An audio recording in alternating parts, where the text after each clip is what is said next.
The lawns of the All England Club have been mowed. The pristine white attire has been packed away, and the sweet scent of strawberries and cream has faded into the British summer air. Yet, for the gladiators of the ATP Tour, the conclusion of Wimbledon is not a time for rest. Instead, it marks one of the most volatile and dramatic weeks of the tennis calendar. The post-Wimbledon rankings update is always a seismic event, where 2 weeks of high-stakes grass court drama are translated into cold, hard numbers. Tennis is a sport of brutal honesty. The ranking points do not care about a beautiful backhand that clipped the line, nor do they sympathize with a heartbreaking 5-set loss under the center court roof. They only track progress, defense, and ascent.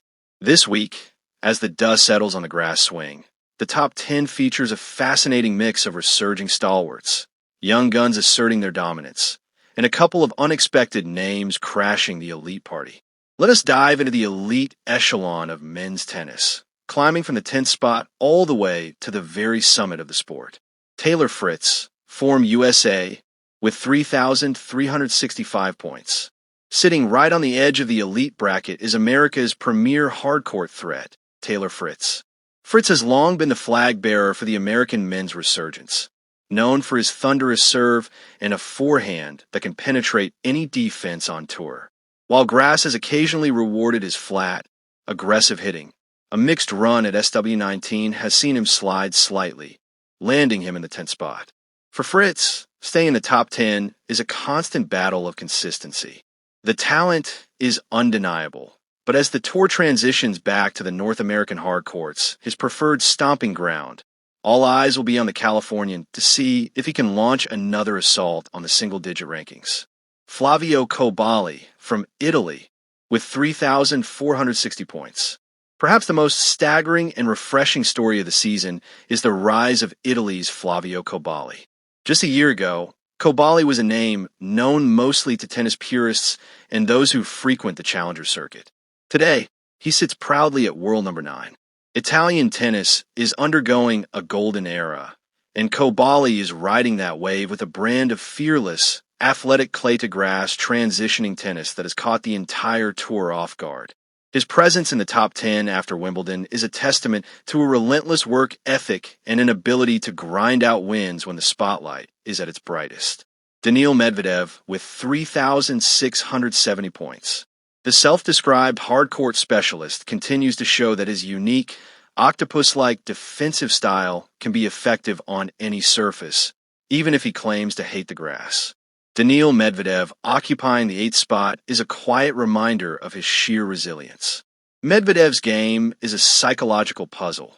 He stands miles behind the baseline, hits flat, unorthodox strokes, and somehow coaxes his opponents into beating themselves. While he didn't quite capture the ultimate prize on the lawns of London, his steady accumulation of points keeps him firmly entrenched within the world's elite. Novak Djokovic from Serbia with 3,760 points. It feels surreal to write Novak Djokovic's name next to the number 7. For over a decade, the Serbian maestro has treated the top 3 spots as his personal real estate. However, a combination of a lighter schedule, nagging physical setbacks, and the relentless march of time has seen the 24-time Grand Slam champion slip down the ladder. Yet, write him off at your own peril. Even at number 7, Djokovic remains the ultimate final boss of tennis. His post-Wimbledon standing reflects a transition period. But as we head toward the U.S. Open, he remains the player nobody wants to see in their quarter of the draw. Ben Shelton from USA with 3,770 points. If Fritz represents the established order of American tennis, Ben Shelton is the explosive, high-voltage future.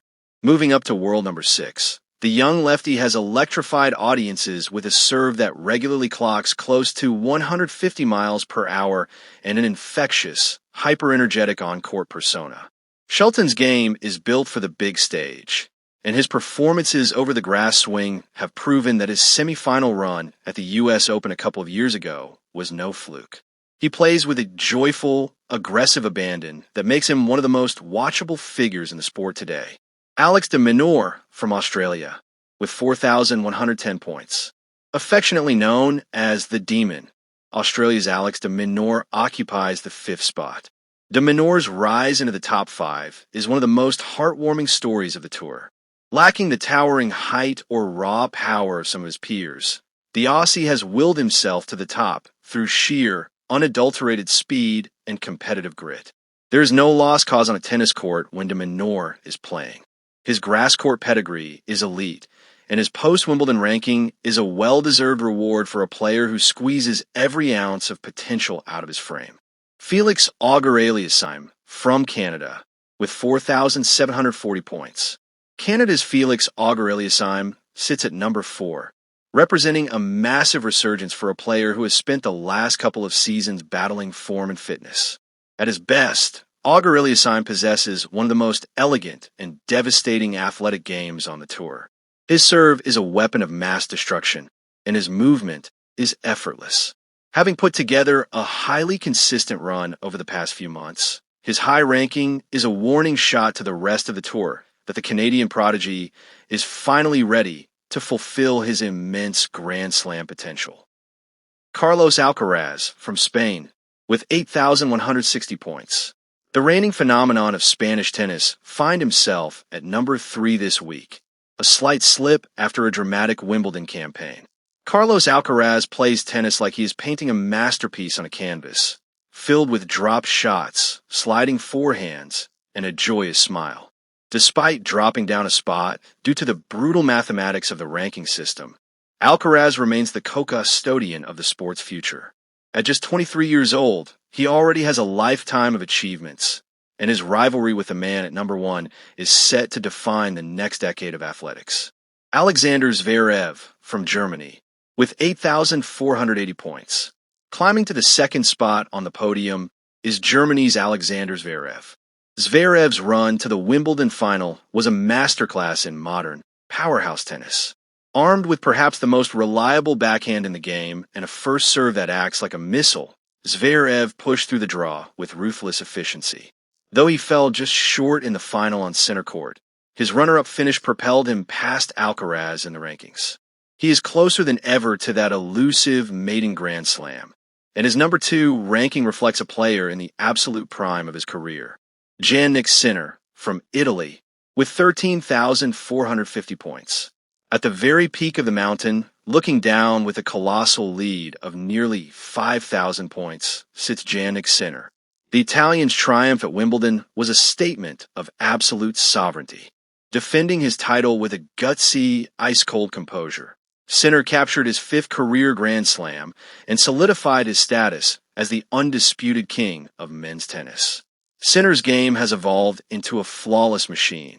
His ball striking off both wings is incredibly heavy, his movement is fluid, and his mental fortitude under pressure is unmatched. With 13,450 points, he is not just the world number 1. He is currently operating in a stratosphere of his own. As we reflect on this week's rankings, it is clear that the guard has not just changed, it has set up a new empire. From Taylor Fritz hanging tough at the 10th spot to Jannik Sinner reigning supreme at the top, the ATP Tour is currently boasting one of its most diverse, athletic, and thrilling lineups in years.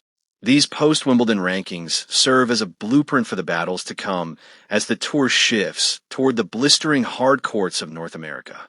Every slide, every rise, and every defended point tells a story of sacrifice on the court. The grass season may be over, but the race for year-end supremacy is only just heating up.